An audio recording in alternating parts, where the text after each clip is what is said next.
আমার মা বোনেরা শুনে নাও, এবার ওই জামিলা দেখার জন্য সারা রাত ফাতেমা সারা রাত চিন্তা আছে কখন সকাল হবে, ওর চেহারা দেখবে, এত দামি আমল করে, এত বংশ পরিচয় কি আমার দেখার দরকার। সকালে ফজরের নামাজ শেষ করে জামিলা গুটি গুটি পায়ে জামিলার ঘরের মধ্যে হাজির হয়ে গেছে। ফাতিমা সালাম দা, আসসালামু আলাইকুম বোন। জামিলা রে, ও জামিলা। ভিতর থেকে আওয়াজ আসে, ওয়ালাইকুম আসসালাম বোন ফাতিমা। জোরে জোরে চিল্লায়া বলা যাবে না মারহাবা। আসসালামু আলাইকুম ইহালাল বাইত। ওয়ালাইকুম আসসালাম, তুমি কে? আমি ফাতিমা। আপনি কি জামিলা? বলে জি। কয় বোন একটু দরজা খোলো, তোমার সাথে কিছু আলাপ আছে। জামিলা বলে, বোন আমি আপনার কাছে ক্ষমা চাই, আপনি আমার সঙ্গে সাক্ষাৎ করতে এসেছেন, কথা বলতে এসেছেন, আমার কোনো কষ্ট নাই, দুঃখ নাই, তবে একটা কথা শোনেন, আমি আপনার সঙ্গে দেখা করতে পারবো না, দরজা খুলতে পারবো না।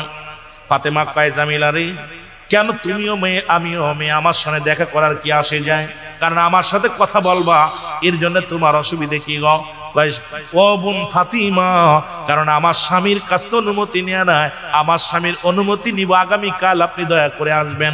আগামীকাল আমি অনুমতি নিয়ে রাখবো, আপনাকে আমি দরজা খুলে দিব, আপনি আসবেন, আপনার সঙ্গে আলাপ করব। কারণ আমার স্বামী আমার স্বামী কাটতে গেছে জঙ্গলে, কারণ আমার স্বামীর থেকে অনুমতি নেওয়া নাই। যতই আপনি মেয়ে হন না কেন, আপনার সঙ্গে দেখা করার কোনো এখতিয়ার আমার নাই। তিনটা চিঠি আসলেন পরপর দেখার জন্য, কাকুতি মিনতি করে বিবি বলে, ও আমার স্বামী, আমি জানি আপনি মারা যাবেন, শহীদের শাহাদাতের পেয়ালা পান করবেন, তবে কিয়ামতের ময়দানে আমি যেন আপনাকে এই দুনিয়ায় যদি ভালো করে না দেখতে পাই, হাসরের ময়দানে কেমনে পাবো? আপনি আসেন, কারণ আপনাকে আমি একটু প্রাণ ভরে দেখে নিব, কোনো প্রেম বিনোদন করব না, একটু আসেন। হুযায়ফা চিঠির উত্তর দিলেন, মুসলমান শুনে নাও, বিবিরা আমাকে ডেকো না, আমার পিছনে আর ডেকো না, আমি রওনা হয়ে গেলাম। আমার বাবারা, আমার বন্ধুরা, আমার দিলের কান্ডা লাগায় শোনো। এবার মুসলমান নবীজি চায় দেখে হুযায়ফার হাতে চিঠি। নবীজি বলেন, হুযায়ফা রে, কিসের চিঠি? ও হুযায়ফা, কিসের চিঠি? বলি, ইয়া রাসূলুল্লাহ, আপনার কাছে আমি লুকাইবো না। নবী বুঝে জানে না, নবী তো আগেই শুনছে। নবী বলে, হুযায়ফা রে, কিসের চিঠি? বলে, ইয়া রাসূলুল্লাহ, ইয়া হাবিবাল্লাহ, গত বিকেলে আমি বিয়ে করছি নবী গো, রাত কেটে গেছে, এখনো রাত শেষ হলো, কেবল ফজর।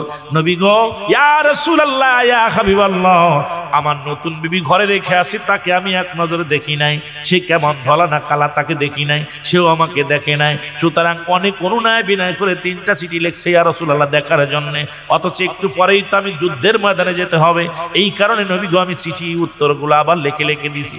আমার নবী মিষ্টি হেসে দিয়ে বলে, ও হুযায়ফা, যাও, তোমাকে সুযোগ দিলাম, যাও তুমি দেখে আসো, আমি তোমাকে হুকুম দিলাম, যাও তোমার বিবির সঙ্গে দেখা করে আসো। সুবহানাল্লাহ। এবার হুযায়ফা বলে, বিবি রে, আল্লাহর নবী আমাকে ছুটি দিয়েছে দেখার জন্য, কিছু সময় আমাকে দেখে নাও, তাড়াতাড়ি দেখো, কারণ যুদ্ধের ময়দানে যেতে হবে, সময় নাই। হুযায়ফা বলার সঙ্গে সঙ্গে বিবি বলে, স্বামী রে, খোদার কসম করে বলি, আপনাকে আমি কোনো প্রেম বিনোদন করব না, আপনাকে বাধাও দিব না, আপনি চলে যাবেন, আমি একটু ওযু করে আসি, তারপরে আপনার সঙ্গে কথা হবে।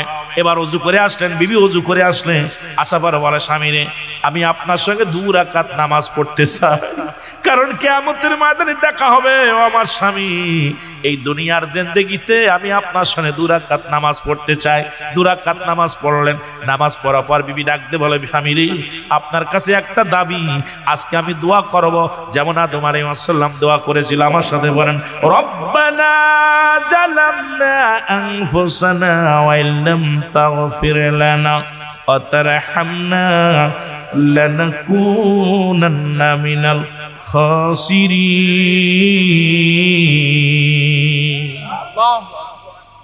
হে আমার বিবি, ও আমার স্বামী, আদম দোয়া করেছিল, সব নবীরা দোয়া করেছিল, আমি আজকে দোয়া করব আপনার, আমি শুধু হাত উঠাইব, আপনি শুধু আমিন বলবেন, আপনার আর কিছু করা লাগবে না। নামাজ শেষ করে হুযায়ফার সঙ্গে বিবি হাত উঠাইয়া দিছে। বিবি দোয়া করে, আল্লাহ, নতুন বিয়া হলো গো, স্বামী যদি মারা যায় আমি বিধবা হয়ে যাব, রব্বুল আলামিন আমার স্বামী ওই হুনাইনের যুদ্ধে 1 নাম্বার সেনাপতির আল্লাহ নির্ঘাত আমার স্বামী মারা যাবে। রব্বুল আলামিন আমি সতী নারী জীবনে কোনোদিন কোনো পুরুষের চেহারা দেখি নাই, জীবনে কোনোদিন কোনো পুরুষের সামনে যাই নাই। রব্বুল আলামিন আমি তোমার কাছে প্রার্থনা করিয়া খবগা মহিলা আমার স্বামীর তুমি শহীদ না বানাইয়া গাজী বানাইয়া আমার কাছে ফিরাইয়া দিও। সুবহানাল্লাহ। সঙ্গে সঙ্গে হুযায়ফা হাতটা ছেড়ে দিছে। মারহাবা বলেন না? মারহাবা। আরে সুবহানাল্লাহ কোন কেন শোনেন না শুনে? হুযায়ফা হাতটা ছেড়ে দিছে। বিবল স্বামীর আপনি করলেন কি? হাতটা ছেড়ে দিলেন কেন? কয় বিবি রে তুমি পাগলামি করো না, কারণ আমার রাসূল লেখছে আমি শাহাদাতের পেয়ালা পান করব, তুমি আমাকে ফিরাতে চাও। কয় না রে স্বামী না, এখন যদি আমি দোয়া করি এক হতভাগা মহিলা, আমি এক অসহায় মা অসহায় নারী যদি আল্লাহর কাছে চাইছি আমার আল্লাহ দিব, আপনি হাতটা কেন ছেড়ে দিলেন? কয় না রে বিবি না না এই পাগলামি করো না, কারণ আমার রাসূল নাম ঘোষণা করছে আমি শাহাদাতের পেয়ালা পান করব।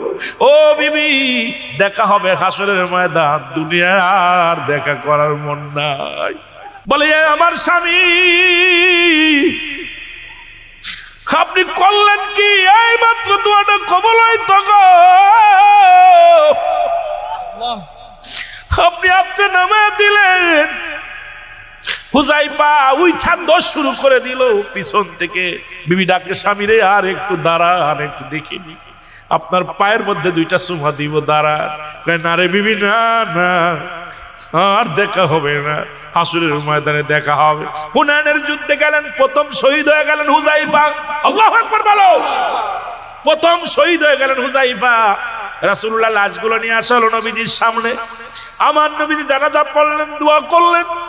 হুযায়ফার বিবি ছুটে আসলেন পাগলের মতো, বলে ইয়া রাসূলুল্লাহ ইয়া হাবিবাল্লাহ আমি আমার স্বামীকে দেখতে চাই।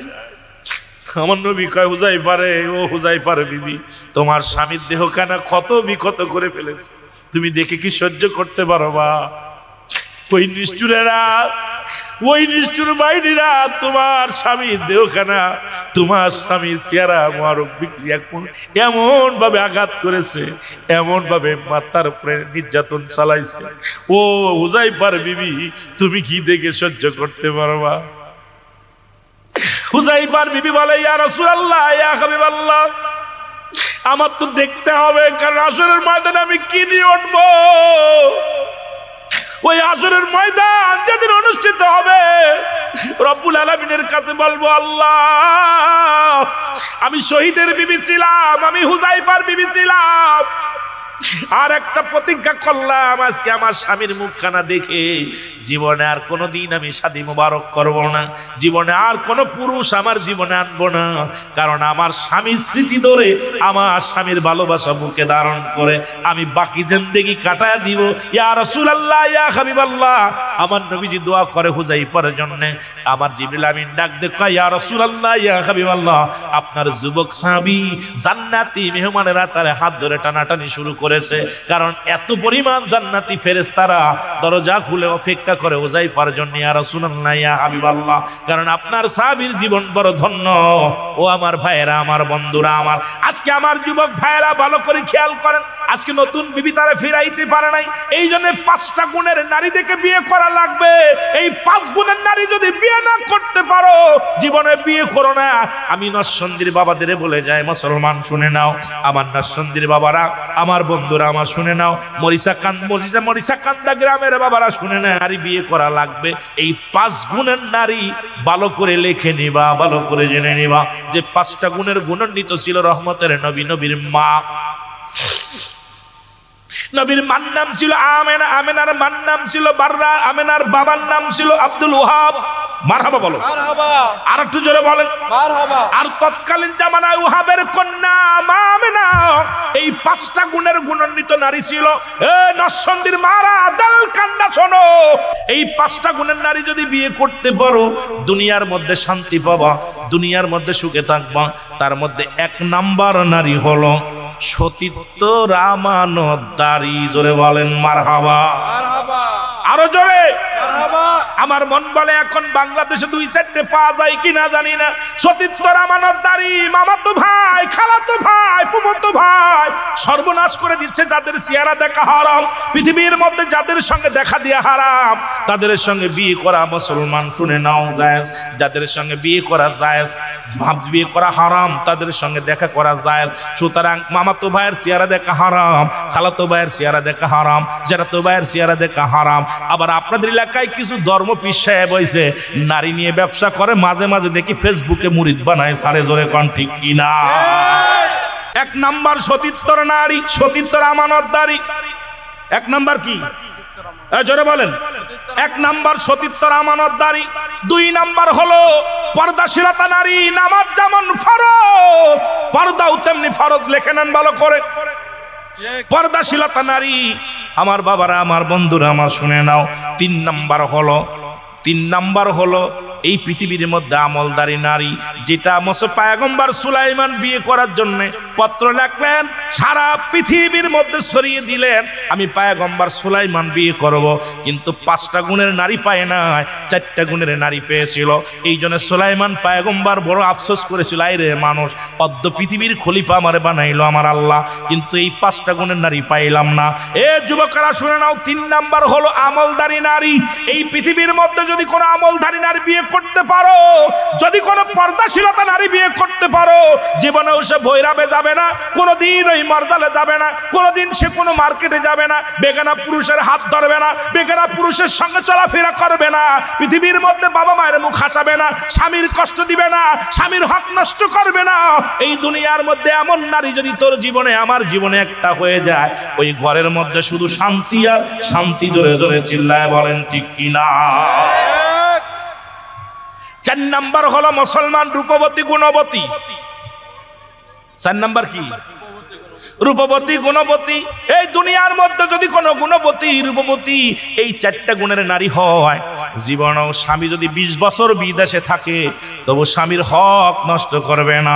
এরে দাইসা দেখি বিদেশে গেলাইয়া দেখি বউ পাই না, জোরে কোন ঠিক কিনা?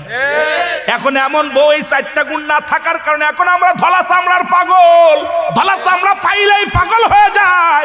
ও যুবকেরা শুনে নাও, এই চামড়া দেখা বন্ধ করো, বন্ধ করে দাও।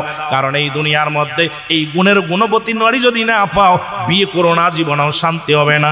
এই 4টা গুণে 5টা গুণের নারী যদি পাও, জীবনে তোমার বাবা মারে কষ্ট দিবে না, জীবনে তোমার সংসারে সুখ শান্তি ভরে ভরে যাবে, কোনোদিন ফেতনা বাঁধবে না, কোনোদিন হাঙ্গামা হবে না, কারণ শান্তি আর শান্তি ফিরে আসবে। ও মুসলমান, 4 নাম্বার হলো গুণবতী রূপবতী নারী। এই যে মানুষটার মুখের দিকে তাকাইলে ক্ষুধা নিবারণ হয়ে যায়, যে মানুষটার চেহারা দেখলে ঘুম হারাম হয়ে যায়। ও মক্কার মানুষেরা রে, তোদের দিলে কি কোনো দয়া মায়া নাই? এই মানুষটারে কেমনে তোরা মারলি, কেমনে গালি দিলি? আমার নবীরে ডাক দে, কয় বালক দুটো, হুজুর মক্কার সবচেয়ে কে আপনারে বেশি কষ্ট দিয়েছে একটু বলেন না। বালক দুটি ডাক দে, বলে যুবক, ওই ছোট্ট মাসুম বাচ্চা দুটি ডাক দে, বলে হুজুর গো, ওই মক্কার মানুষের মধ্যে সব চাইতে কষ্ট দিছে কে আপনারে বলেন। এই যে বালক, তোমার কইয়া কি করতাম, তোমার কইতে হুজুর কন্যা একটু কে কইছে? নবী কয়, আমার প্রতিবেশী সবচেয়ে আপন মানুষ, নাম হলো আবু জেহেল।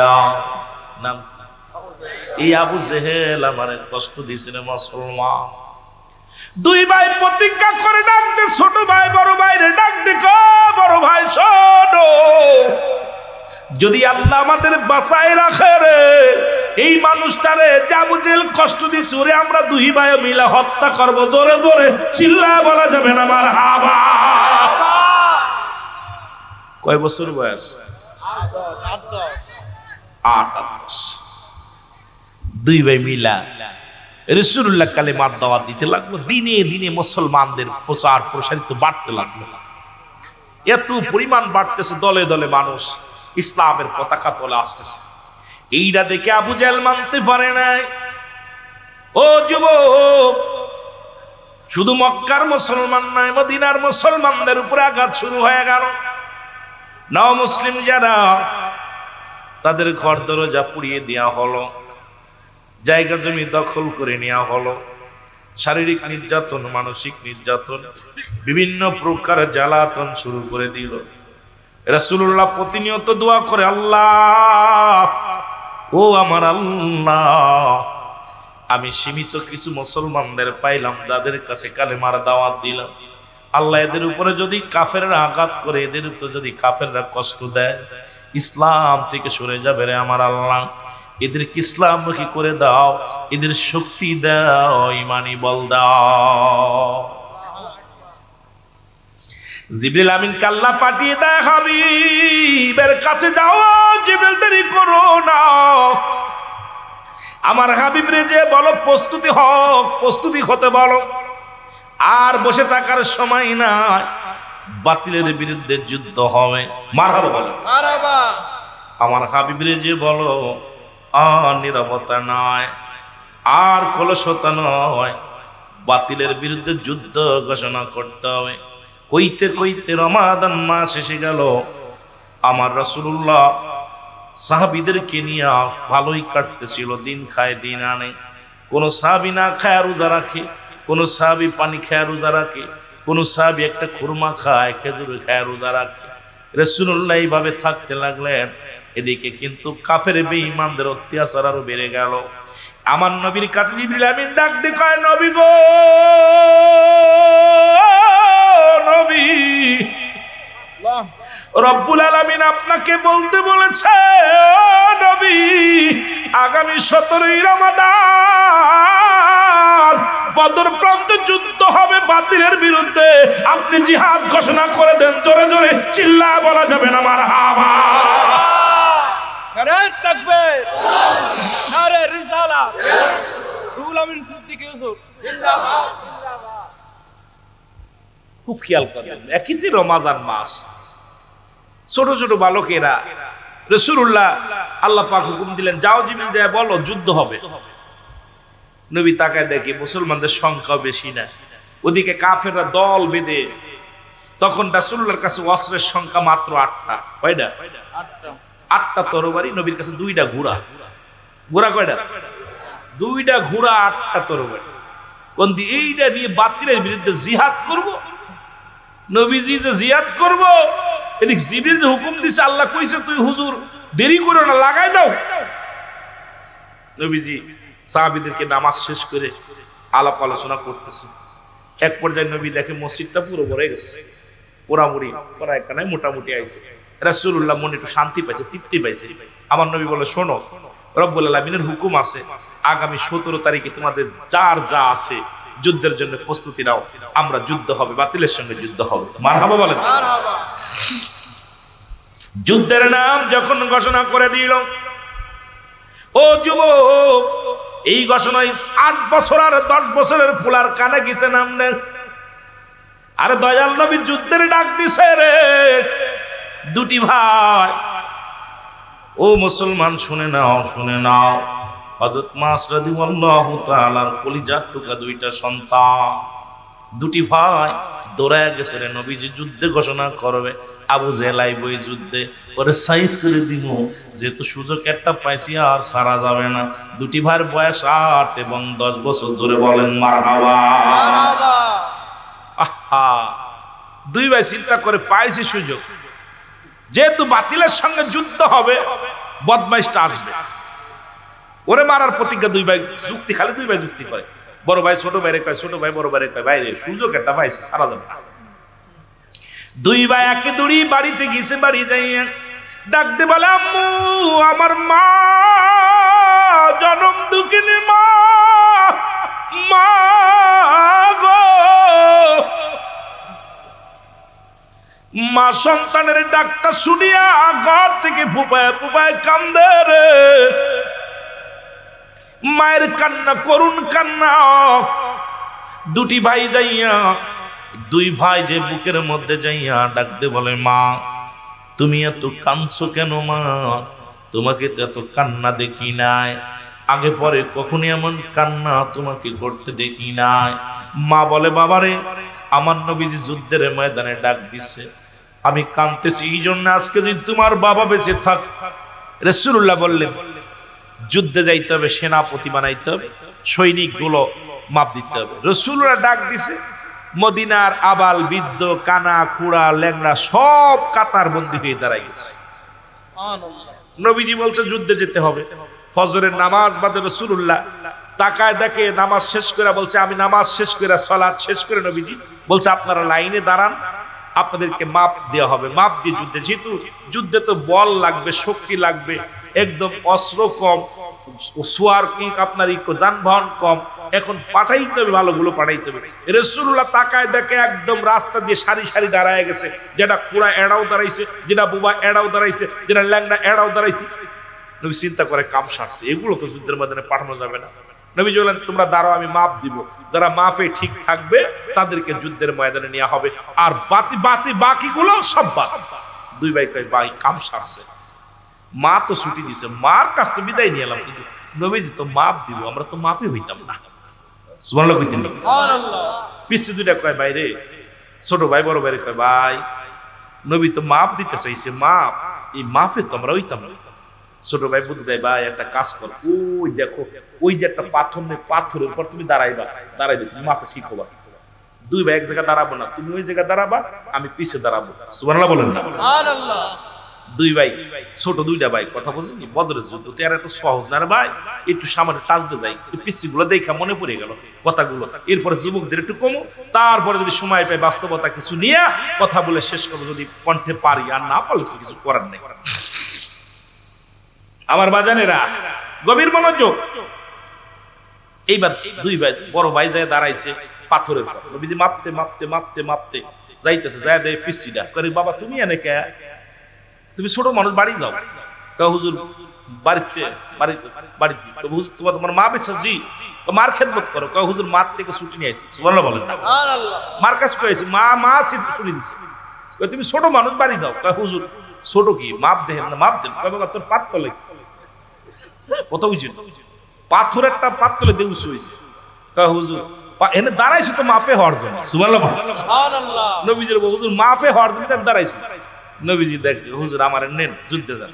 বাবা তুমি ছোট মানুষ, তোমার নেওয়া যাবে না। হুজুর মাফে হওয়ার জন্য দাঁড়াইছি এখানে, হুজুর লেন না আমারে, আমার মা আমার বিদায় দিছে, যুদ্ধে যাবো। সুবহানাল্লাহ বলেন। নবীজি দেখছে পাগলটা এত আবেগ করতেছে, তারপরে মাফে হওয়ার জন্য উঁচু জায়গা দাঁড়াইছে। নবী কয় তোর পাতলে প্রচুর একটা পাথর রে, কাম সারছে, এত না বড় পাথরের উপর দাঁড়াই এত বড় হয়েছে। দেখতে শুনতে 10 বছর বয়স, নবী সিলেক্ট করছে। ছোটটা দেখে বড় ভাই সিলেক্ট হয়েছে, কাম সারছে, আমি মনে হয় বাদ হইতাম রে, কাজ হইব না। বড় ছোট ভাই পিছে, নবীজি মাপতে মাপতে মাপতে ছোটটার কাছে, বাবা তুমি, হুজুর যুদ্ধে যাবো। সুবহানাল্লাহ। 8 বছরের টাকা, হুজুর যুদ্ধে যাবো। নবী কয় যুদ্ধে যাবা, তুমি ছোট মানুষ, তুমি কেমনে যাবা? ছোট মানুষ, তুমি বাড়ি যাও। কয় হুজুর বাড়ি যাবো। কয় তোমার মার খেদমত করো। হুজুর মার থেকে বিদায় নিচ্ছে, যুদ্ধে যাবো। সুবহানাল্লাহ বলেন না। আর আমাদের মারা কইছে ঠান্ডার মধ্যে মাহফিলে যাস না, ঠান্ডা লাগবে। এই কপাল পুরা মারা, প্রতিটা সন্তান তো আমানত রাখছে আমার, মসজিদে পাঠাইবি, মাহফিলে পাঠাইবি, ভালো কাজে পাঠাইবি, গান শুনতে পাঠাই দেয়, কথা বুঝছেন, কিন্তু ভালো কাজে পাঠায়। এবার কি করছে হুজুর, নবী কয় তুমি যাও বাবা, তুমি চলে যাও, বাড়ি যাও। হুজুর ওই যে ওইটা নেছেন না, ওই ওইটা তো উপরে ওইটা আমার ভাই। সুবহানাল্লাহ বলেন। হুজুর ওইটা নেছেন না। কয় ওর বয়স কত জানেন হুজুর? ওর বয়স 10 বছর, আমার চাইতে মাত্র 2 বছরের বড়। ওটা নেছেন না, ওরে নিছেন কেন? হুজুর কয় ও তো আবেগ দেয়। কয় বাবা তুমি ছোট মানুষ যাও। কয় হুজুর না, আমি যাবো, যুদ্ধে যাবো। নবীজি কইতেছে না, নেওয়া যাবে না। কয় হুজুর আমার একটা সুযোগ দেন। কয় সুযোগটা কি? কয় সুযোগটা হলো হুজুর, আমার ওর বয়স 10 বছর, আমার বয়স 8 বছর, আমাদের একটা কুস্তি ধরাই দেন। যদি কুস্তি ধরে বড় ভাই যদি আমার কাছে পরাজয় করে, তার কি আমার নিবেন? সুবহানাল্লাহ। হুজুর আমার সাথে কুস্তি ধরতে হবে, বড় ভাইরে আমি, বড় ভাইরে পরাজয় হয়ে যাবে, আর আমি জয়লাভ করলে আমার নিবেন? নবীজি কয় হ্যাঁ, মারহাবা বলেন। মারহাবা। নবীজি পাঠাই দিছে, যায় 2 ভাই যায়া, আমার বাবারা গভীর মনোযোগ, 2 ভাই যায়া চোখি চোখি কথা, রাসূলুল্লাহ তাকায় দেখে 2 ভাই চোখি চোখি কথা বলছে। ছোট ভাই কইছে বড় ভাই, ভাই তুই আমার 2 বছরের বড়, তোর গায়ে বল বেশি, তুই যদি আমার ধরিস আমি কি পারবা না? তুই ধরলে আমি পারবো না, তুই আস্তে ধরবি, আস্তে ধরবি, আমি তোরে ফেলে দিয়া বুকের পরে ওইটা তাকবীর দিব, নবীজি আমার নিয়ে যাবে যুদ্ধের ময়দানে। সুবহানাল্লাহ। রাসূলুল্লাহ দূর থেকে দেখতেছে 2 বার পরামর্শ, দেখছিলি নবীর প্রেম বাচ্চাদের দিলের ভিতরে কেমন ছিল। দুই ভাই গল্প করে, নবী দেখলে হাসে, দুই ভাই গল্প হই না। কয় বড় ভাই তো দৌড়ছে, হুজুর ধরলাম, ধরো। ছোট ভাই বড় ভাই ধরছে, আয়া আস্তে দৌড় সাপটা, বড় ভাইয়ের ধাক্কা দিয়ে ফেলে দিয়া বলি, ইয়া রাসূলুল্লাহ, জোরে বলেন না মারহাবা। মারহাবা। নবী কয় তুই সিলেট, সুবহানাল্লাহ বলেন না, সুবহানাল্লাহ। আরো জোরে কোন, আরো জোরে। সুবহানাল্লাহ।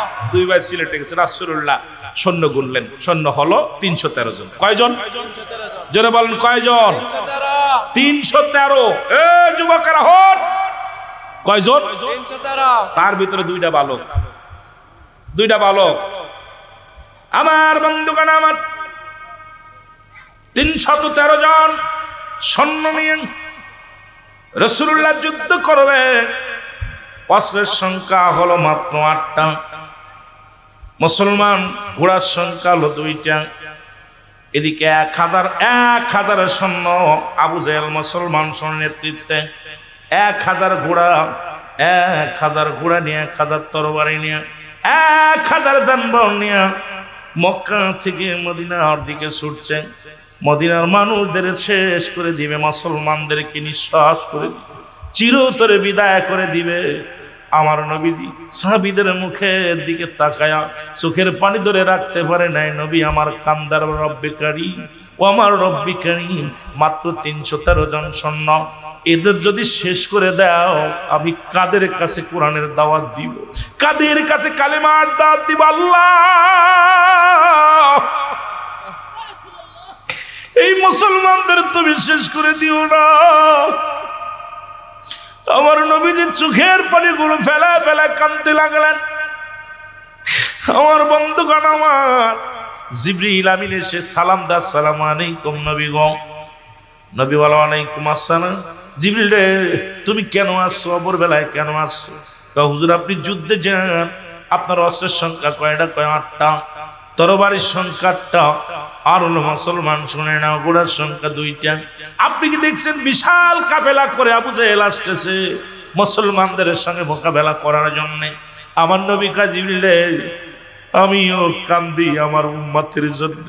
এই অসহায় মাত্র 313 জন মানুষ, হাজার হাজার হাজার হাজার কাফেরেরা সৈন্য নিয়ে আসতেছে। আমার মুসলমানদের যদি শেষ হয়ে যায়, আমার উম্মতের যদি শেষ করে দেয়, আমি নবী কাদের কাছে দাওয়াত দিব রে? আমি নবী কাদের কাছে ইসলাম প্রচার করো? জিবরিল আমিন বলে, হুজুর আমি আজকে আপনার কোনো ওহী নিয়ে আসি নাই, আমি আসছি আপনার সঙ্গে কথা বলার জন্য। নবী গো, আমি এসেছি 3000 সৈন্যর কমান্ডার হইয়া, কারণ রব্বুল আলামিন আমার সাথে 3000 ফেরেশতা পাঠায়া দিয়েছে, বিপুল পরিমাণ অস্ত্র শস্ত্র সাথে করে আমি 3000 সঙ্গে করে আনছি, আর 5000 রব্বুল আলামিন প্রস্তুতি করে রাখছে, আপনি ডাক দিলে চলে আসবে। ইয়া রাসূলুল্লাহ, আপনি 313 জন দেখেন না? না নবী গো, আপনি তাকায়া দেখেন 3000 সৈন্য শুধু আমার পাশে। জোরে জোরে চিল্লায়া বলা যাবে না মারহাবা? মারহাবা।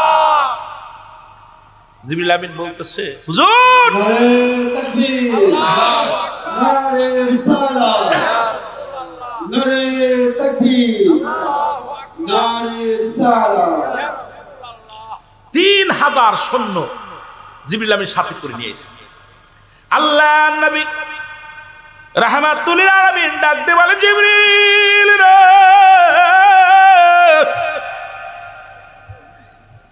যুদ্ধের জন্য প্রস্তুতি নাও, মোকাবেলা হবে। এদিকে 2 ভাই আগে আগে মুসলমান মানুষের পায়ের নিচে, কারণ 8 বছর 10 বছরের বালক গুলো, এরা তো আপনার আমার হাঁটুর নিচে পড়ে থাকবে, যুদ্ধের ময়দানে ঘোড়ার হাঁটুর নিচে পড়ে থাকবে। 2টি ভাই মনে বড় ফুর্তি নিয়ে, ছোট ভাই কয় ভাই আমি মারবো, বড় ভাই কয় আমি মারবো, কাউকে না আবু জেহেলকে মারবো। 2 ভাইয়ের শুধু যুক্তি, সারা পথ শুধু যুক্তি করতে করতে যায়। বড় ভাই কয় আমি তো আবু জেহেলরে চিনি না, ছোট ভাই কয় আমি তো আবু জেহেলরে চিনি না। কয় মানুষের যুদ্ধের ময়দানে মানুষের জিগাইব, যখন আবু জেহেলের পরিচয় পাবো, আমাদের প্রথম টার্গেট থাকবে আমার নবীর দুশমন আবু জেহেলকে বিদায় করে দিব। জোরে জোরে চিল্লায়া বলা যাবে না মারহাবা? সম্মানিত আমাদের আজকে মরিচানা গ্রামের ইসলামী সুন্নি মহাসম্মেলনের যিনি সভাপতি, আমাদের জনাব মোহাম্মদ জুয়েল মিয়া মেম্বার ভাই, ওনা আজকে আলোচনা সন্তুষ্ট হয়ে 1000 টাকা বকশিশ দিয়েছেন। আপনারা আরো আল্লাহ আল্লাহ আলোচনা করবেন। আল্লাহ ধন্যবাদ। আল্লাহ ভাই দোয়া করেন আমার গলাটা যেন ভালো থাকে ভাই দোয়া চাই যে আমার গলাতে কথা যেন ভালো মহব্বতের সঙ্গে দুরূদ শরীফ পড়ুন আল্লাহুম্মা সাল্লি আলা সাইয়্যিদিনা মাওলানা ওয়ালা আলি সাইয়্যিদিনা মাওলানা মুহাম্মদ। ওরে নবীর প্রেমে জীবন গড় তোমরা নবীর প্রেমে জীবন গড় নসিব করো মদিনা বলো নবীর প্রেমে জীবন গড় নবীজিকে না দেখাইয়া কবরে ডাক দিও না আপনারা কি নবীজিকে দেখতে চান কি চান না আমার নবী কয় হায়াতি খায়রুল লাকুম নবী কয় উম্মতিরা রে আমার হায়াতের জিন্দেগিটা আমার উম্মতের জন্য কল্যাণ স্বরূপ ওফাতি খায়রুল লাকুম আমার ওফাত তো উম্মতের জন্য কল্যাণ স্বরূপ ও মামায়াতি খায়রুল লাকুম নবী কয় উম্মতিরা রে আমি নবী দুনিয়া থেকে বিদায় নিলাম এটা আমার উম্মতের জন্য কল্যাণ স্বরূপ সুতরাং সেই নবীর দিদার চাই কি চাই না এর নবীর প্রেমে জীবন গড় তোমরা নবীর প্রেমে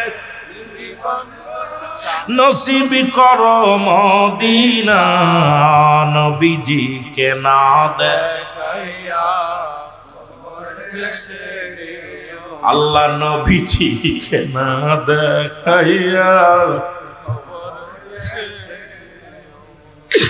ওরে মন করনে কি রাইলে কবরে মন করনে কি আইলে কবরে রাসূল সেদিন দূরে থাই কেন মন করনে কি আইলে কবরে সেদিন নবী আমায় বুইলা থাই কেন আপনাকে দেখলে সেদিন যাবে দুঃখ যন্ত্রণা বলে আপনাকে পাইলে সেদিন রবে না দুঃখ যন্ত্রণা বল নবীর প্রেমে জীবন গড় নবীর প্রেমে জীবন গড় নসিব করো মদিনা নবীজিকে না দেখাইয়া কবরে ডাক দিও না বল নবীজিকে না দেখাইয়া কবরে ডাক দিও না। হাসরের ময়দান যেদিন হইবে মানুষই খাড়া কেউ হবে না আপন জনা এক নবীজি সারা ওই নবীজির প্রেমের মালা ওই নবীজির প্রেমের মালা গলায় তোমরা পড়ো না ওই নবীজির প্রেমের মালা গলায় তোমরা করোনা নবীজিকে না দেখাইয়া আল্লাহ এ আমার ভাইয়েরা আমার বন্ধুরা আমার যুদ্ধ শুরু হয়ে গেল তুমুল আকারে 5000 সৈন্য স্টাফ 3000 সৈন্য নিয়ে জিবিল আমিন কমান্ডার সেজে চলে আসছে শরিয়াতে 313 জন সৈন্য যুদ্ধ শুরু হয়ে গেল মুসলমানদের 14 জন শাহাদাতের পেয়ালা পান করলো কয়জন মুসলমানদের 14 জন শাহাদাতের পেয়ালা পান করলো শহীদ হয়ে গেল কাফেরদের 70 জন বন্দী 70 জন মুসলমান কতল হয়ে গেল এদিকে দুই ভাই ছুটাছুটি করে কোথাও আবু জেলকে পায় না দুটি ভাই দৌড়ে আর একজনকে ডাক দিয়ে বলে ভাই আবু জেল রে দেখছনি আবু জেল রে চেননি মুসলমান দুটি ভাই এবার একজন বলে ওই দেখো ঘোড়ার উপরে বসে আছে উনি হলো এই মাস্টার মাইন্ডের আবু জেল কারণ উনি আবার নবীর দুশমন উনি নবীরে কষ্ট দিচ্ছে দুটি ভাই দৌড়ে চলে গেলেন যাইয়া মুসলমান দুটি ভাই তরবারি দিয়ে সোয়া পায় না কারণ ঘোড়ার উপরে বসে আছে ধরতেও পারে না মারতেও পারে না কি করে মারবে ঘোড়ার উপরে বসে আছে ছোট ভাই কয় বড় ভাই রে ওকে মারা সম্ভব নয়, একটা কাজ করি, ঘোড়ার পায়ের মধ্যে কোপ লাগায়া দাও, ঘোড়ার পা যদি কেটে যায় আবু জেহেলের ঘোড়া পড়ে যাবে, আর এই সুযোগে আমি পিছন থেকে কোপ ধরে গর্দান কেটে ফেলবো। জোরে জোরে চিল্লায়া বলা যাবে না মারহাবা। ছোট ভাই বুদ্ধি দিচ্ছে, ভাই আমি পিছে দাঁড়াইতেছি, তুমি সামনে থেকে ঘোড়ার পাটা কেটে দিবা, পা কেটে দিলে ঘোড়া পড়ে যাবে, পড়ে গেলে ও তো নিচে হয়ে যাবে, তখন আমি পিছন থেকে মেরে দিব। আহা, বালক দুইটা 8 বছর 10 বছরের যুগ বালক, ঠিক যে কথা সেই কথা।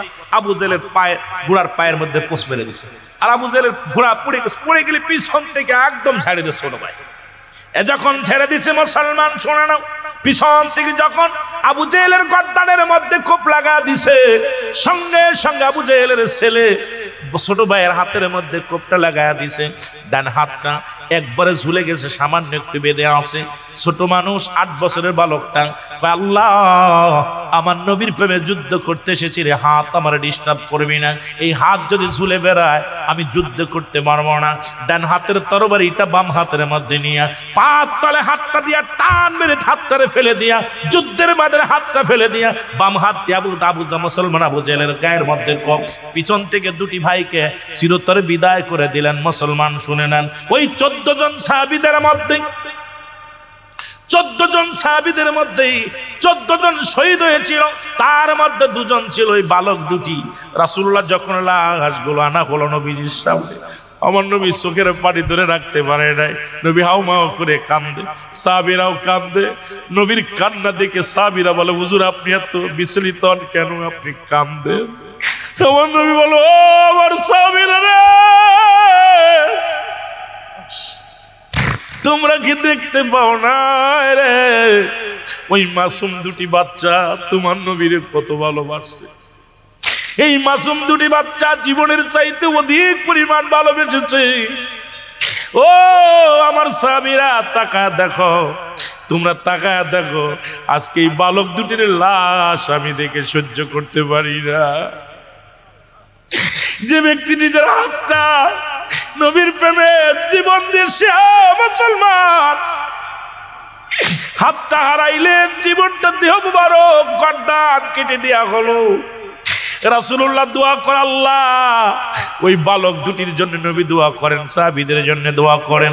আমার বাবারা আমার শুনে নাও, সেই নবীর প্রেমিকের আজকে এই ময়দানের ভিতরে ছোট ছোট মাসুম বাচ্চাগুলো বসে আছে। আল্লাহ নবীর প্রেম তাদের অন্তরের ভিতরে ঢোকায় দাও, সুন্নিয়াত নবীর বানায় দাও।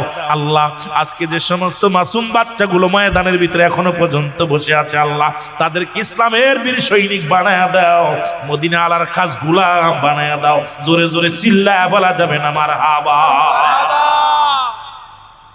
এটা ছিল রাসূলুল্লাহ আমার নবীর প্রতি সাহাবীদের ভালোবাসা, ছোট বালকদের ভালোবাসা। ঠিক একই রকম যুবকদের মধ্যে, আমি কথাগুলো এই যুদ্ধের মধ্যে গেলে অনেক আলোচনা, আমি লম্বা আলোচনা শেষ করতে পারবো না, খালি আমি যুবকদের নিয়ে একটু কথা বলবো, বাস্তবতা নিয়ে কিছু কথা যদি সময় মোটামুটি পারি। আমার ভাইয়েরা, আমার বন্ধুরা, আরেকটা যুদ্ধ যেখানে যুবকদের ভূমিকা ছিল, আমার যুবক বাজানটা যারা বসে আছো, সেই যুদ্ধের নাম হলো হুনায়নের যুদ্ধ। মারহাবা বলো, নাম কি? হুনায়নের যুদ্ধ। রাসূল পাক সাল্লাল্লাহু আলাইহি সাল্লাম বললেন, কাফের সৈন্যরা যেভাবে আক্রমণ করলেন, মুসলমানদের প্রথম যুদ্ধ হলো বদরের যুদ্ধ, সেখানে জয়লাভ করেছিল মুসলমানেরা। সৈন্য ছিল 313 জন, এই 313 জন সৈন্য নিয়ে 1000 সৈন্যের সঙ্গে মোকাবেলা করেছিল। হুনায়নের যুদ্ধে রাসূলুল্লাহ নাম ঘোষণা করলেন, আর প্রথম খলিফার নাম ঘোষণা করলেন। মুসলমান শুনে নাও, রাসূলুল্লাহ বলেন, আগামীকাল ফজরের নামাজ বাদে হুনায়নের যুদ্ধের কাফেলা সারা হবে, ওই কাফেলার নেতৃত্ব দিবে আমার সাহাবীদের মধ্যে ওই সাহাবীর নাম হলো, ওই সাহাবীটার নাম হলো হযরত হুযায়ফা রাদিয়াল্লাহু তাআলা। জোরে বলেন মারহাবা, আর একটু জোরে মারহাবা। কি নাম? হুযায়ফা। আর হুযায়ফার ওইদিন বিয়া, রাসূলুল্লাহ বিকেল বেলা নাম বলতেছে, আর বিকেলেই বিয়ে করতে গেছে হুযায়ফা রাদিয়াল্লাহু তাআলা। খুব খেয়াল আমার যুবকরা, এইবার কিন্তু খুব খেয়াল করা লাগবে, বাবা খুব খেয়াল থাকবে। রাসূলুল্লাহ নাম ঘোষণা করলেন, 3 জন সাহাবীর নাম ঘোষণা করলেন। কয়জন? 3 জন। জোরে বলেন কয়জন? 3 জন। 3 জন সাহাবীর নাম ঘোষণা করলেন। তার মধ্যে 1 নাম্বার সেনাপতি হলো হযরত হুযায়ফা রাদিয়াল্লাহু তাআলা। সাহাবীরা বসে আছে, কার নাম বলবে, কে নেতৃত্ব দিবে? কারণ যুদ্ধে যাওয়ার জন্য, জীবন দেওয়ার জন্য তারা পাগল হয়ে যেত। আমরা তো বাঁচার জন্য চিন্তা করি, আর নবীর সাহাবীরা নবীর প্রেমে জীবন দেওয়ার জন্য উৎসাহিত হয়ে যেতেন। কারণ কে কার আগে জীবন দেবে, আমার নবীর ভালোবাসায় জীবন দেওয়ার জন্য পাগল হয়ে যেত রে মুসলমান। এবার হুনায়নের যুদ্ধে রাসূলুল্লাহ নাম ঘোষণা করলেন। নাম ঘোষণা করার পর সবাই বলেন, হুজুর আজকে তার নাম ঘোষণা করলেন, 1 নম্বরের সেনাপতি যিনি হবে, নবী গো সেই হুযায়ফা মক্কা মদিনার সবচেয়ে সুন্দরী নারীর সঙ্গে আজকে বিয়া। নবী গো আজকে আসরের পরেই তো বউ নিয়ে ঘরে আসবে হুযায়ফা। সুতরাং নবী গো 1 নম্বর সেনাপতি যারে বানাইলেন, সে তো এই ময়দানে নাই, সে নতুন বিয়ে করতে গিয়েছে। নবীজি একটা কাগজ হাতের মধ্যে নিলেন, নিয়ে লিখলেন, হুযায়ফা, ও আমার হুযায়ফা, আগামী ফজরের নামাজ পড়ে যুদ্ধের ময়দানে যেতে হবে। আমি নবী তোমার নাম 1 নম্বর সেনাপতির নাম লেখা দিলাম রে হুযায়ফা, ইতি তোমার নবী রাহমাতুল লিল আলামিন। সুবহানাল্লাহ। খুব হুযায়ফার কাছে চিঠি নিয়ে একদিন ইহুদি বলে, হুজুর আপনার এই চিঠিটা ধরেন। চিঠিটার পায়া হুযায়ফা খুলছে, বিয়ে কমপ্লিট, সব কমপ্লিট হওয়ার পর শুধু আনুষ্ঠানিকতা বাদ আছে। কারণ আমরা যেরকম কাবিল কলমা করার পরে দেখা যায় ইমাম সাহেব একটু দোয়া করে, সেই দোয়াটা বাদ রয়েছে। কিছু তাবারক, সেটা খুরমা খেজুর খাওয়া হতো রাসূলের জামানায়। সাহাবীরাও বিয়ের শেষে একটা দোয়া, খাস দোয়া করতেন। দোয়া করে, এটা আমাদের দেশে তো দোয়া নাই। আমার বাবারা, আমার আমার যে সমস্ত আলেমরা কয় দোয়া নাই, ওদের কিতাব ফতোয়ায়ে দেওবন্দের মধ্যে প্রথম খণ্ড 24 নম্বর পৃষ্ঠা মুফতি শফিক আহমেদের লেখা, ওই কিতাবের মধ্যে লিখতেছেন, আমাদের কিতাব না, এটা কমি অঙ্গনের কিতাব। 5 ওয়াক্ত নামাজ বাদে আপনার 5 ওয়াক্ত নামাজ শেষ করে জিয়ারত করে সর্বহালাতে 2টা হাত উঠায় আল্লাহর দরবারে 2টি হাত উঠায় দোয়া করা উত্তম মুস্তাহাব। জোরে বলেন না সুবহানাল্লাহ। সুবহানাল্লাহ। ওদের কিতাব, আমাদের কিতাব না। উনাদের ফতোয়া দিয়ে ওদের কবর দেওয়া যাবে, উনাদের কিতাব দিয়ে উনাদের কবর দেওয়া যাবে, কিন্তু না, মানবে না। আমার বন্ধুগণ, আমার গভীর মনোযোগ। হুযায়ফা চিঠিখানা যখন পাইলেন, চিঠির মধ্যে একটা চুমা দিলেন। চুমা দিয়ে বুকের সনে টান দিয়া বলি, ইয়া রাসূলুল্লাহ, ইয়া হাবিবাল্লাহ, আমার নামটা আপনি ঘোষণা করেছেন, আমি নিজ কানে শুনতে পারি নাই, পত্র আমার হাতে আছে। বলে ডাক দে বলো, ও উপস্থিত ভাইরা শোনো, আমি আর 1টা মিনিট দাঁড়াইতে পারবো না, কারণ রহমতের নবী রাহমাতুল লিল আলামিন যুদ্ধের ডাক দিছে, আমি রওনা হয়ে গেলাম। হুযায়ফার শ্বশুর ডাক দে বলে, বাবা এই মাত্র বিয়ে হলো, একটু দেরি করো, কয়েকটা মিনিট দেরি করো, আমার মেয়েটা তোমার হাতে তুলে দিই, কারণ মেয়েটাও তোমাকে দেখে নাই, তুমিও মেয়েকে দেখো নাই। ও বাবা একটু দেরি করো। হুযায়ফা কয়, না না, কারণ আমার নবী রাহমাতুল লিল আলামিন যুদ্ধের নাম ঘোষণা করেছে, আমার সেনাপতি বানিয়েছে। কারণ আপনার মেয়ের পাশে, আপনার মেয়ের কাছে যে সময়টুকু আমি বসে সময় নষ্ট করব, এই সময়টুকু রহমতের নবীরে দেখে প্রাণ জুড়াইয়া দিব। সুবহানাল্লাহ। হুযায়ফা একদম শুরু করছে, পিছন সব সাহাবীরা তাকায় আছে। নতুন বিয়ে করে বউ না নিয়ে দৌড়াইতেছে, বরে দৌড়াইতেছে। রাসূলকে যে সালাম দিছে, আসসালামু আলাইকুম। ওয়ালাইকুম আসসালাম। নবীজি, হুযায়ফা আইছো? বলে, জি হুজুর। সরমজানি গুছাই ফেলো, তাড়াতাড়ি ফজরের নামাজ বাদে কাফেলা সারা হবে। খুব খেয়াল আমার যুবক বাবারা, ফজরের নামাজ বাদে কাফেলা সারা হবে। হুযায়ফা প্রস্তুতি হলেন, আজান দিলেন, হযরতে বেলাল রাদিয়াল্লাহু তাআলা আজান দিলেন, নবীজি ইমামতি করলেন। সুবহানাল্লাহ বলেন না? সুবহানাল্লাহ। রাসূলুল্লাহ ইমামতি করে কাফেলায় রওনা দিবে।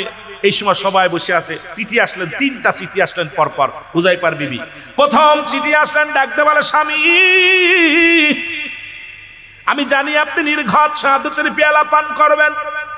ইতিপূর্বে যত নবীজি 1-এর অধিক সাহাবীর নাম ঘোষণা করেছে, যুদ্ধের সেনাপতি বানাইছে, 2 জন বললে 1 জন শাহাদাতের পেয়ালা পান করেছে, 3 জন বললে 3 জন, 2 জন শাহাদাতের পেয়ালা পান করেছে। যেহেতু আপনার পরে আরো 2 জন আছে, সুতরাং নির্ঘাত আপনি মারা যাবেন, শাহাদাতের পেয়ালা পান করবেন। জীবনে কোনোদিন আমি আপনাকে দেখি নাই, আপনি আমাকে দেখেন নাই রে স্বামী, আপনার কাছে অনুনয় বিনয় করি, একটু আসেন, আপনাকে আমি প্রাণ ভরে দেখিনি। চিঠির উত্তর দিলেন। 5 নাম্বার গুণ হলো আদর্শবান বাবা মায়ের সন্তান আজ থেকে প্রতিজ্ঞা করব, কোন গাঁজাখোরের মেয়ে বিয়ে করব না, কোন মদখোরের মেয়ে বিয়ে করব না, কোন হিরণশিখোর ঘুষখোর সুদখোরের মেয়ে বিয়ে করব না। কারণ বাঘের পেটে বাগডাসা হয়, বিড়াল হয় না। ওই সুদখোরের মেয়ে কোনোদিন ভালো হতে পারে না, ঘুষখোরের মেয়ে কোনোদিন ভালো হতে পারে না, জিনাকারীর মেয়ে কোনোদিন ভালো হতে পারে না। মুসলমান আমরা যুবক ভাইয়েরা যদি আজ থেকে প্রতিজ্ঞা করি, এই সমাজ বাঁচানোর জন্য মন্ত্রী লাগবে না, সমাজ বাঁচানোর জন্য এমপি লাগবে না, সমাজ বাঁচানোর জন্য মুসলমান কোন মন্ত্রী মিনিস্টার লাগবে না, মেম্বার লাগবে না, চেয়ারম্যান লাগবে না। এই সমাজকে বাঁচাতে হলে আমাদেরকে অগ্রগামী ভূমিকা পালন করতে হবে। আজ থেকে প্রতিজ্ঞা করব, কোন ঘুষখোর সুদখোর কোন মাদক সেবিকার মায়া বিয়া করব না। কিডা কিডা রাজি আছিস একটু হাত তুলে দেখা। ওরে যারা করেছি তো আমরা তো একবার করিয়ে লাইছি, আবার করবানি? বুড়োগুলো করিস, হাত বুড়োগুলো উঠানোর দরকার কি? একটা করি তো তাই পারতেছি না। এ বাবারা, 5টা গুণের নারী। কয়টা গুণের নারী? এই যে বললাম, নাম্বার ওয়ান সতীত্বর আমানতদারি, নাম্বার 2 পর্দাশীলতা নারী, নাম্বার 3 আমলদারি নারী, নাম্বার 4 গুণবতী রূপবতী নারী, নাম্বার 5 আদর্শবান বাবা মা। ভ্যান চালকের মেয়ে বিয়ে কর, রিক্সা চালকের মেয়ে বিয়ে কর, ওই কোটিপতির দরকার নাই, বিদেশি গাড়ি বাড়ির দরকার নাই, ওই জিনাখারির মেয়ের দরকার নাই, ওদের সঙ্গে কোনো আত্মীয়তা নাই। আজ থেকে প্রতিজ্ঞা করবি, প্রয়োজন হলে বিয়ে না করে রোজা রাখবো, তবু কোনো ওই দুশ্চরিত্র ফ্যামিলির সঙ্গে কোনো আত্মীয়তা করবো না। জোরে বলেন ঠিক কিনা? আর একটু জোরে বলেন ঠিক কিনা? আপনার গ্রামে কিনা কিনা ঘুষ খায় জানেন না? কিনা কিনা সুদ খায় জানেন না? কিনা কিনা আপনার ওই মদ খায়, গাঁজা খায় জানেন না? মদ খেয়ে টাল হয়ে পড়ে আসে, ওর মায়ের চেহারা ভালো, ওইটা নিয়ে টানাটানি করে। আর ওর থেকে ও তো তোর মার বাবার নষ্ট করবে। ওর পেট থেকে যেটা বাইর হবে ওটা হবে মদখোর, মাতালখোর। জোরে বলো ঠিক কিনা? এই পাশে কারা রে? মেয়েরা নাকি? এই পাশে কারা? এই কেউ করে কিনা? বাইসে যাচ্ছি রে, আমি শরীর ভালো না।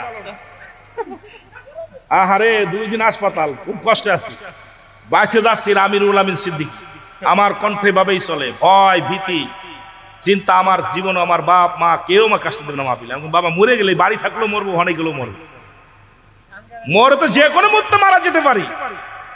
কিন্তু দুঃখের বিষয়, আমাদেরকে আমলের ওয়াজ করতে, বাস্তবতা নিয়ে আলোচনা করতে হবে। বাস্তবতা নিয়ে একটা মানুষ যদি বাঁচাইতে পারেন, তাহলে এই মাহফিলটা সার্থক। 3টা বছরে 3টা মানুষ যদি হিদায়াতের মধ্যে আসতে পারে, তাহলে পরে আপনার এই মাহফিল সাকসেস, টাকা খরচ করা সাকসেস। আর না হয় আপনিও বিপদগামী হবেন। জোরে বলেন ঠিক কিনা? আমাদের আইনা তারে নারে করবনার গজল মজল গায়া জিকির মিকির করে ছেড়ে দিয়ে যাবো, ও সব চলবে না। কথা বোঝেন নাই? ও সব চলবে না। এ মেয়েরা শোন, রাসূল পাক সাল্লাল্লাহু আলাইহি ওয়াসাল্লাম নামাজ শেষ করে ফাতেমার বাড়ি গুটি গুটি পায়ে গেছে। এই মেয়েরা শোন, ভালো করে শোন, গুটি গুটি পায়ে গেছে। নবীজিকে দেখে ফাতেমা সালাম দিছে, লম্বা সালাম, আসসালামু আলাইকুম আব্বাজান, আপনি আইছেন? কয় ফাতেমা আইছি, একটা সংবাদ তত ভালো না, কেমন যেন আমার ভাল লাগছে না। নবীজি বলছে কি হয়েছে? ফাতেমা কয় বাবা কি হয়েছে? কয় ফাতেমারে তুমি কি জানো? কয় কি? কয় তুমি তো জান্নাতের সরদারিনী। আমার মা ফাতেমা কিন্তু স্বামীর দোয়ায় জান্নাতের সরদার হয়েছে, ভালো করে খেয়াল করবেন। এই ওয়াজকে ছেড়ে দিব না, এদিক ওদিক চালি হবে না, খেয়াল করতে হবে, খুব খেয়াল। আমি এত বড় আলেম না, এখানে 2টা জিনিস পারবে, একটা রহমত, একটা গজব। তা নবীজি বলতেছে ফাতেমা, এই পৃথিবীর মধ্যে তোমার স্বামী 10 জন সাহাবীর মধ্যে 4 নাম্বার জান্নাতি। আল হাসান আল হুসাইন, এরা জান্নাতের যুবকদের সর্দার। তুমি মহিলাদের সর্দারিনী, আমি হলাম জগৎ বিখ্যাত নবী, তামাম পৃথিবীর কুল কায়নাতের রহমত। সুবহানাল্লাহ বলেন। সুবহানাল্লাহ। বন্দি কেমন কেমন জাত চিন্তা করছেন, বাপের কুল, মাতৃকুল, পিতৃকুল, ছেলের কুল সব দিয়া বড়। মা ফাতেমা বলতে বাবা জান কোন সংবাদ আছে? কয় সংবাদ একটা আছে, তুমি যে জান্নাতের মধ্যে যাবে, ওই জান্নাতে যে যানবাহনটায় তুমি সুয়ার হয়ে যাবা, ওই সুয়ারের লাগাম ধরে তোমার আগে একজন মহিলা জান্নাতে যাবে। সুবহানাল্লাহ। এই আসতে কবেন না জোরে কবেন, তোমার আগে একজন নারী জান্নাতে যাবে। ফাতেমার মাথা উল্টা পাল্টা কয় কি? এই শুনে, এই মেয়েরা একটু লজ্জাপতির বাতা ফেটে খাবি আর ওয়াজটা শুনবি। বলছে যে আব্বা জান, ওই নারীর আব্বার নাম কি? ওই নারীর মার নাম, ওই নারীর বাবার নাম, ওই নারীর ছেলে মেয়ে কি এত বড় দামি কে? তার স্বামীকে। আমার নবী বলে, ফাতিমা শোনো, যে মেয়ে তোমার জান্নাতে তোমার আগে প্রবেশ করবে সেই নারীটা হলো পৃথিবীর মধ্যে প্রথম জান্নাতের মধ্যে প্রবেশ করবে। ফাতেমা রে শোনো মা, সে কোনো নবীর বিবিও না, নবীর কন্যাও না, কোন নবীর বিবিও না, নবীর কন্যাও না।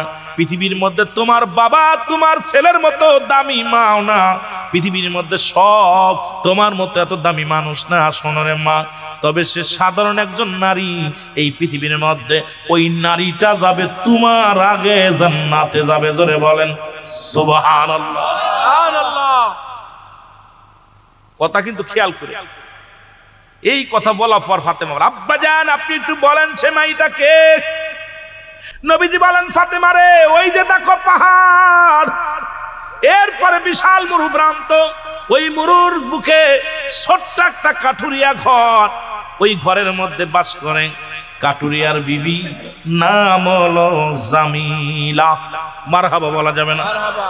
ও মা ফাতিমা, ওই জামিলা তোমার আগে জান্নাতের ভিতরে প্রবেশ করবে, কারণ যে যানবাহনে চড়িয়া তোমাকে নিয়ে যাবে ওই যানবাহনের লাগাম ধরবে ওই মেয়েটা, ধরে প্রথম পা রাখবে জান্নাতের মধ্যে। মা গো, ওই মেয়েটার নাম হলো জামিলা। ফাতেমার সারা রাত ঘুম নাই, কই কি আব্বা, আমার আগে জান্নাতে যাবে আর আমার ছেলের এত দাম, আমার স্বামীর এত দাম, আমার বিবির, আমার সব থেকে আমি দামি মানুষ, আর আমার আগে জান্নাতে যাবে, এটা শুনলেও তো কষ্ট হয়। জোরে বলেন ঠিক কিনা? আমার বন্ধুগণ, আমার গভীর মনোযোগ, আড়াইটে বেজে গেছে, এই তো ছেড়ে দিব ভাই, কষ্ট হচ্ছে আপনাদের? একটু মহিলাদের একটু দিয়ে যায়, নরসিংদীর খালি মহিলা খালি বাজারে বাজারে ঘুরে তো কিছু, এই জন্য কিছু কর দরকার। জোরে বলেন ঠিকই নেই? হ্যাঁ, আরো বলে অনেক মা বোনের আছে, অনেকেই তিনজন তিনটা দাবি করেছে, এরপর আমার পরিচালক সাহেব একটা বিষয় দিছে, ওদিকে একটু টাচ দেওয়া লাগবে। মুসলমানদের কান্ডা লাগা শোনো, রাসূলুল্লাহ মক্কা থেকে মদিনায় যখন গেলেন, ছোট্ট দুইটা বালক, একজনের বয়স 10, একজনের বয়স 8। কয় বছর? জোরে বলেন কয় বছর? 8 বছর। দুইটা বালক কিন্তু বসে আছেন, আহা রাত 1টা বেজে গেছে, এরা বাড়ি যায় নাই, ঘুমাই গেছে। আগে ওদের ওয়াজ না করে সারা যায় কোন দিক? রুল আমিন হলো বাস্তববাদী বক্তা, পিসি গুলোর আগে ওয়াজ করি, তারপর বড়গুলো শোনাইব। বয়স কত? কথা বলেন কত? 8 আর 10। ডোক চিপতে পারছি না, জোরে কথা বলে। 8 আর 10। টনসিল দুই পাশে বলছে, এ পাশে বলছে, এ পাশে বলছে। টেপ মারতে গেছিলাম তো মারি নাই, টেপ মারলে কথা কওয়া যায় না, বড় বিপদের মধ্যে অবস্থায় কখন কি বিপদ ঘটে জানি না। এদিক ঘামছি, যেই ট্যাবলেট খাইছি ঘাম আপনার জ্বর সারা, এখন ঘাম বাইর হচ্ছে। তারপর দেখা যাক, যেহেতু আপনারা বসে আছেন এত কষ্ট করে, আমার একার জন্য আমার কষ্ট নাই, আমার ভাইয়েরা যেন একটু কষ্ট না পায়। আমার নবীর কথা শুই না, মদিনার ছোট বড় সময় নবীর পাগল হইয়া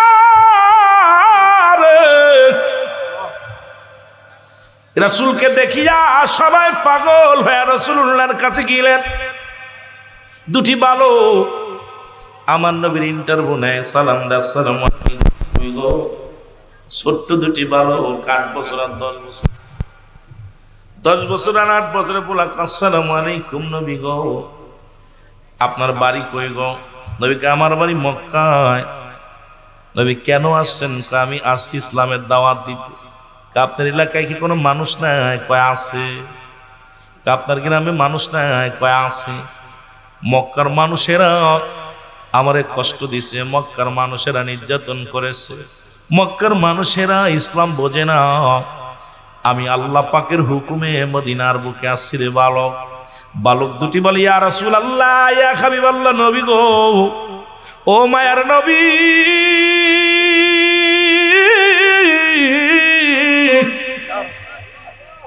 আপনার কি বাবা আছে গো? আপনার আব্বা বেঁচে আসেনি? নবী কয় আছে। না। নবীরে ডাক দে, বালক দুটি ডাক দে, কয় হুজুর আপনার আব্বা বেঁচে আসেনি? কয় না। হুজুর আপনার মা বেঁচে আসেনি? না। বালক দুটি কয় হুজুরের মুখের দিকে তাকাইয়া ওই 8 বছরের 10 বছরের বালক দুটি কয় ইয়া রাসূলুল্লাহ ইয়া হাবিবাল্লাহ, মক্কার মানুষের দিলে কি মায়া নাই? মক্কার মানুষের দিলে কি কোনো দয়া নাই? যে মানুষটার বাবা নাই, যে মানুষটার মা নাই, সেই মানুষটার কেমনে আঘাত করে, সেই মানুষটারে কেমনে কষ্ট দেয়। এরে মক্কায় বলো মক্কাবাসীর কাফেরেরই জ্বালা যন্ত্রণায় হিজরত করিতে নবী মদিনাতে যায়। বলো হিজরত করিতে নবী, মাইকেলা ভাই সাউন্ড একটু বাড়ায় রাখবেন। মক্কাবাসীর কাফেরেরই জ্বালা যন্ত্রণায়, বলো মক্কাবাসীর কাফেরেরই হিজরত করিতে নবী মদিনাতে যায়। বলো হিজরত করিতে নবী। রাত্র যখন গভীর হলো,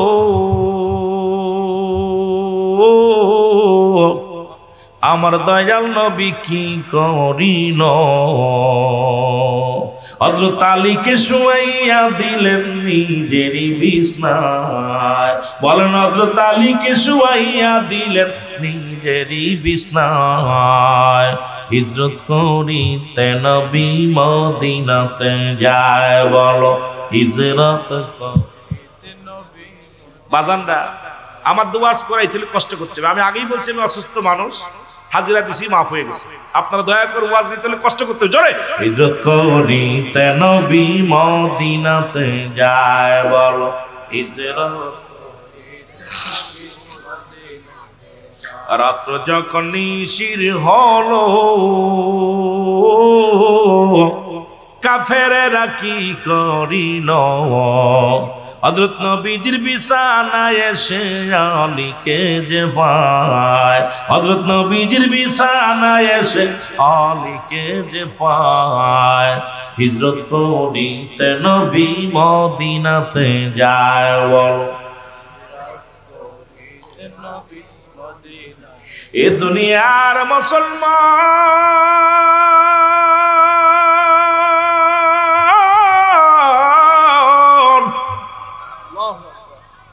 বালক দুটি কান্দার কয় নবী গো, মক্কার মানুষের দিলে বুঝি মায়া নাই রে।